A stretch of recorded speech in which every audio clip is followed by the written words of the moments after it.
Assalamualaikum warahmatullahi wabarakatuh. Kami dari kelompok 4, kelas 11 IPS 1. Di sini kami akan mempresentasikan tentang materi kelompok kami, yaitu demokrasi. Sebelumnya, izinkan kami untuk memperkenalkan anggota kelompok kami terlebih dahulu. Nama saya Dinda Giti Purnama, nomor absen 14. Nama saya Putri Kartika Dewi, nomor absen 29. Nama saya Aldianila Pramudia, nomor absen 4. Nama saya Teuku Muhammad Bundar Fidarisa, absen 34. Nah, tanpa banyak basa-basi, mari kita lanjut ke pembahasannya.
Makna demokrasi. Istilah demokrasi sendiri berasal dari bahasa Yunani, yaitu demokratia. Kata ini berasal dari dua kata, yaitu demos yang artinya rakyat, serta kratos yang artinya kekuasaan atau kekuatan. Jadi, makna secara harfiah ialah kekuasaan rakyat. Kekuasaan rakyat itu sendiri mencakup sektor sosial, politik, budaya, dan ekonomi.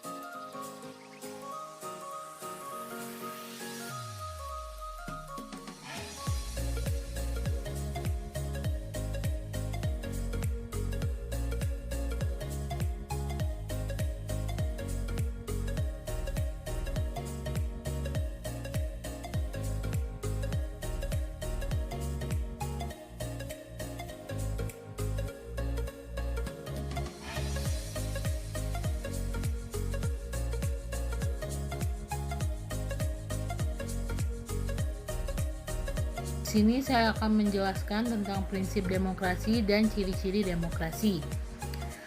Demokrasi ini memiliki beberapa prinsip, antara lain sebagai berikut. Yang pertama, negara berdasarkan konstitusi. Prinsip demokrasi ini terkait undang-undang dasar maupun semua hukum yang ditetapkan, di mana konstitusi akan dijadikan sebagai landasan berbangsa serta bernegara. Fungsinya ialah sebagai pembatas kewenangan pemerintah dan dapat memenuhi hak rakyat sehingga tidak ada rakyat yang mendapatkan perlakuan sewenang-wenang dari penguasa. Yang kedua, peradilan tidak memihak dan bebas. Pemerintah tak akan campur tangan dalam proses peradilan karena adanya sistem peradilan bebas. Netralitas akan sangat diperlukan sehingga permasalahan bisa dilihat secara jernih dan tepat. Hakim akan dapat bekerja secara baik dalam hal menemukan keadilan dan menentukan keputusan adil dalam tiap perkara yang ditangani. Yang ketiga, kebebasan berpendapat dan berserikat. Tiap warga negara akan dapat secara bebas membentuk organisasi maupun berserikat. Warga negara juga tidak akan dibatasi haknya dalam mengeluarkan pendapat selama disampaikan secara bijak. Yang keempat, pergantian pemerintahan secara berkala. Agar kekuasaan tidak disalahgunakan, perlu adanya pergantian pemerintahan secara berkala. Hal ini dapat meminimalisir kemungkinan adanya praktek KKN. Pemilihan umum harus dilaksanakan secara adil dan jujur agar dapat menemukan pemimpin yang dapat diandalkan. Yang kelima, menegakkan hukum dan kedudukan tiap rakyat sama di mata hukum. Kebenaran serta keadilan tidak akan tercipta tanpa adanya penegakan hukum. Penerapan hukum sendiri tidak boleh berat sebelah maupun pandang bulu. Tiap warga negara akan memiliki kedudukan sama di mata hukum. Jadi, setiap pelanggaran hukum pun wajib mendapatkan hukuman yang tegas. Yang keenam, jaminan akan hak asasi manusia atau HAM. Sistem demokrasi akan dapat berhasil jika dibarengi dengan perlindungan HAM, sehingga negara pun harus menghargai dengan tidak melakukan aksi-aksi pelanggaran HAM. Yang ketujuh, kebebasan pers. Pers akan dijadikan media penyaluran aspirasi warga sehingga warga dapat memberi saran maupun kritik kepada pemerintah selaku pemuat kebijakan publik. Fungsi lain ialah sebagai sarana sosialisasi dari segala program pemerintahan sehingga akan ada komunikasi antara pemerintah dan rakyat. Selanjutnya, adapun ciri-ciri demokrasi ialah yang pertama, semua keputusan pemerintah didasarkan aspirasi warga negara. Dalam bentuk pemerintahan demokrasi, seluruh keputusan yang telah ditetapkan pemerintah haruslah berdasarkan aspirasi serta kepentingan warga negara, bukan atas dasar kepentingan kelompok maupun pribadi. Hal ini akan dapat mencegah praktek korupsi. Yang kedua, menerapkan ciri konstitusional. Hal ini masih berkaitan dengan kepentingan, kehendak, ataupun kekuasaan rakyat, di mana tercantum dalam undang-undang, hukum harus tercipta secara seadil-adilnya. Yang ketiga, memiliki perwakilan rakyat. Urusan negara, kedaulatan, serta kekuasaan rakyat akan diwakilkan kepada para anggota dewan yang terpilih melalui pemilihan umum atau pemilu. Yang keempat, menyelenggarakan pemilu. Pesta rakyat ini akan digelar secara berkala agar dapat memilih pemimpin atau perwakilan dalam menjalankan roda pemerintahan. Yang kelima, terdapat sistem kepartaian. Partai ialah media atau sarana dalam melaksanakan sistem demokrasi agar rakyat dapat dipilih menjadi wakil rakyat guna meneruskan aspirasi. Selanjutnya saya akan menjelaskan jenis-jenis demokrasi. Demokrasi dibagi menjadi dua, yaitu demokrasi langsung atau direct demokrasi, dan kedua ada demokrasi tidak langsung atau indirect demokrasi. Pertama, demokrasi langsung. Yang dimaksud dengan sistem pemerintahan ini akan turut melibatkan rakyat secara langsung. Contoh yang dapat diambil adalah seperti di Indonesia, proses penghutang suara pada pemilu dilakukan langsung oleh rakyat tanpa adanya campur tangan dari instansi pemerintah. Yang kedua, demokrasi tidak langsung atau indirect demokrasi. Pada sistem pemerintahan ini seperti namanya yaitu tidak langsung. Jadi warga negara tidak akan terlibat secara langsung dalam proses pengambilan keputusan. Contohnya adalah keputusan yang dirumuskan serta ditetapkan oleh wakil rakyat mulai dari DPRD, DPD hingga DPR. Selanjutnya itu ada penerapan demokrasi. Demokrasi merupakan sistem pemerintahan yang didasarkan dari rakyat untuk rakyat dan oleh rakyat, di mana pemerintahannya berpusat dari masyarakat itu sendiri, sehingga prinsip dan nilai kemanusiaan bisa dijunjung dengan tinggi. Contohnya demokrasi tersebut bisa ditemui dalam kehidupan bermasyarakat, baik di lingkungan sekolah, keluarga, negara, dan lingkungan sekitar. Selanjutnya saya akan menyebutkan contoh demokrasi di lingkungan keluarga. Contoh demokrasi di lingkungan keluarga yang bisa kita lakukan adalah sebagai berikut. Yang pertama, ada berlaku adil terhadap seluruh anggota keluarga. Sikap kita terhadap semua anggota keluarga yang ada, di mana bersikaplah adil terhadap saudara, orang tua, ataupun kerabat terdekat. Hal ini bisa membuat hubungan keluargaan bisa terjalin dengan sangat baik. Yang kedua, ada setiap anggota keluarga bebas mengeluarkan pendapat. Seluruh anggota keluarga juga memiliki hak yang sama dalam berpendapat.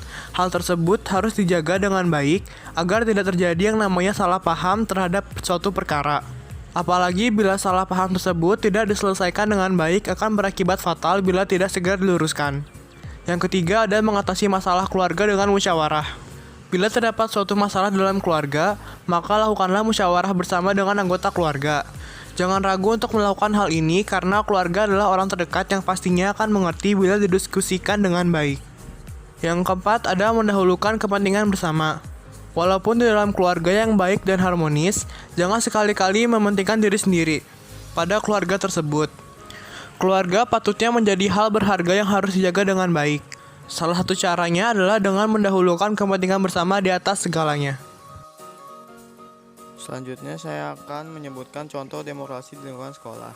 Yang pertama itu pemilihan ketua kelas dengan musyawarah atau voting. Salah satu penerapan demokrasi di lingkungan sekolah ialah pemilihan ketua kelas, di mana pemilihan tersebut bisa dilakukan secara musyawarah atau voting yang dipimpin oleh seorang guru. Yang kedua, saling menghargai pendapat orang lain. Menanamkan sikap menghargai orang lain sudah seharusnya dimulai sejak di bangku sekolah.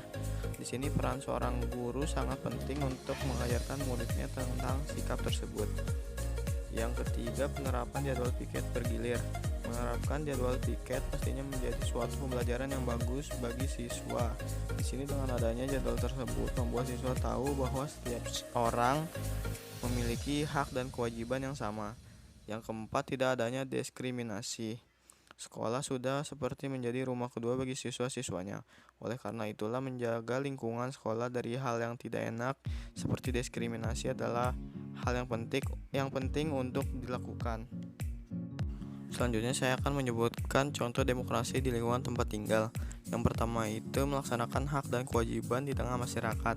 Setiap masyarakat yang ada dalam masyarakat memiliki hak dan kewajiban yang sama. Tentu saja hal ini harus dilakukan oleh semua warga tanpa memandang status, jabatan, ataupun ekonomi masyarakat tersebut. Yang kedua, ikut berpartisipasi dalam menjaga keamanan dan ketertiban. Keamanan dan ketertiban suatu lingkungan sebagian besar dipengaruhi oleh warganya. Bila terdapat suatu kericuhan akibat suatu masalah, maka semua warga bisa berpartisipasi dalam menyelesaikan masalah keamanan tersebut secara kekeluargaan. Yang ketiga, gotong royong bersama dengan seluruh warga. Kegiatan gotong royong menjadi salah satu kegiatan positif yang biasa dilakukan di zaman dahulu. Namun seiring berkembangnya zaman, budaya ini semakin luntur dan jarang ditemui. Yang keempat, musyawarah rutin. Salah satu aksi demokrasi yang paling tradisional adalah musyawarah, di mana semua orang boleh berpartisipasi dan menyatakan pendapatnya dalam menyelesaikan suatu perkara melalui musyawarah tersebut. Dan yang terakhir adalah contoh demokrasi dalam bernegara. Yang pertama itu pemilu presiden dan wakil presiden. Pemilihan umum presiden dan wakil presiden menjadi pesta demokrasi yang ada di suatu negara, di mana semua warga negara memiliki hak untuk memilih pemimpin dari suatu negara tersebut. Yang kedua, pemimpin mampu menjalankan tugas sesuai dengan amanat. Suatu negara seperti Indonesia memiliki pemimpin yang disebut dengan presiden. Nah, presiden yang terpilih untuk menjadi pemimpin negara selama 5 tahun ke depan memiliki tanggung jawab yang besar. Yang ketiga, pemimpin mendengar aspirasi masyarakat atau rakyat. Negara yang disebut menerapkan sistem pemerintahan demokrasi sudah selayaknya mendengarkan segala aspirasi yang dikeluarkan oleh warganya, baik melalui aksi unjuk rasa, tanda tangan petisi, ataupun melalui media lainnya. Yang keempat, saling menghargai satu sama lain. Sistem demokrasi seringkali menimbulkan polemik bagi sebagian besar negara. Salah satunya karena perbedaan pendapat menjadi pemicu utama perdebatan. Sekian presentasi dari kelompok kami, kurangnya mohon maaf. Wassalamualaikum warahmatullahi wabarakatuh.